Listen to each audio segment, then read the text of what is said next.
these, and this. These are cheap guys, but the plan is to make one working one out of this and then make one maybe a little better. Let's get the lid off here. Yes. Little tone modification, if you will.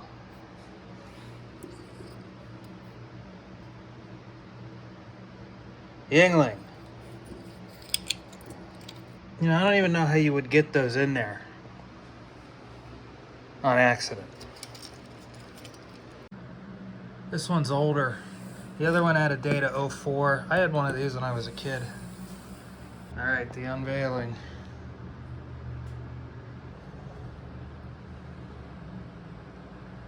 Something in the bottom of this one. It's sprayed. I think it's growing something.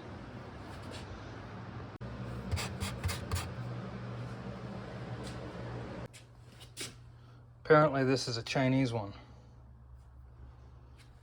Let's take a peek.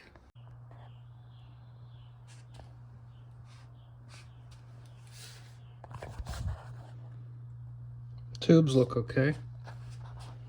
Let's keep going.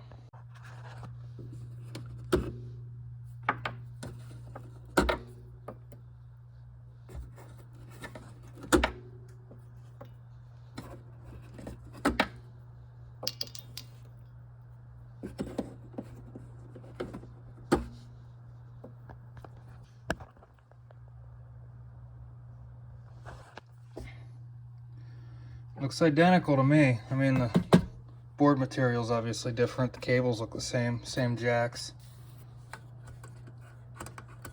These sockets might actually be better. I'm interested in looking at this board, so let's take a look at that. Keep those from burning. They've hardwired them. That's good. I'm just going to give this a check over, check all the connections, you know, that whole deal. Those being screws, a great upgrade. This is what we're looking to test, these guys. These all disconnected pretty easy. Just going to take all the front knobs off. This is the color scheme. We'll check all the connections on that board. So this is definitely cold, it's moving. There's a ring crack here. So we'll clean those up. Everything else looks pretty good. Anything that looks weird, I'll just touch it up. But overall, not bad. Very comparable to the original. I think the difference is this chassis. I think it might not be as heavy as steel. If you don't have a speaker load connected to this while you use the headphone port, it blows up. Very good. This. Let's take a look. You know, you're working on like a Vox amp or something from the 60s. That has a little like shoebox lid cardboard for the back panel, and you're wondering like, man, I can't believe they make stuff like that, and they probably wouldn't make stuff out of cardboard anymore.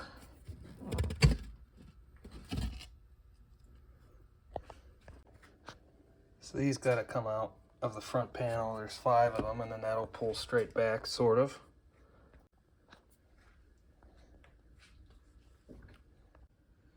Changing gears a little bit. This is going to get new tube sockets. These are shot, and the tubes literally just fall out. So we're going to put in some gold ones. These STR 440s and the original 5150 sound awesome. They always have. We're also going to replace all of the factory pots. They're old, they're tired, it's time. So we've done some of them. Go ahead and change the rest out. Not today though. Today we're going to do this. It's a good idea to put this screwdriver here and work that connector off the board, because these connections, these here are fragile. You start pulling on the wires or anything, you'll bust them. So just kind of lever them off there, pull them out of the way. Okay, now it's much easier to take this out from the shock mounts and have this whole cage come out. You're gonna have to remove the cages too, but it's easier to do it once this is off.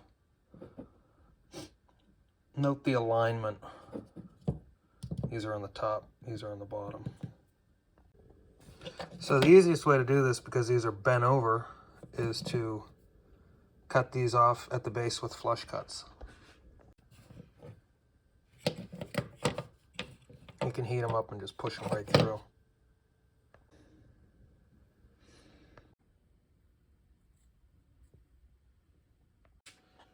I got this one from Terry, so if you have beef with it, take it up with him. It's worked perfectly fine for me.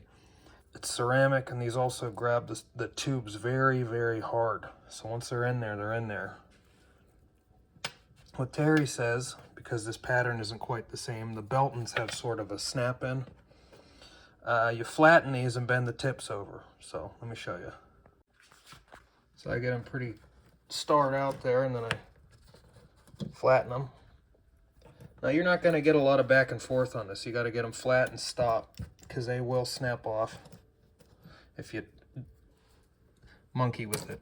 But if you see there, you just bend the tips over and it'll fit now. Make sure you get it seated. Once you get one or two in, push it in real hard and retack it from the top.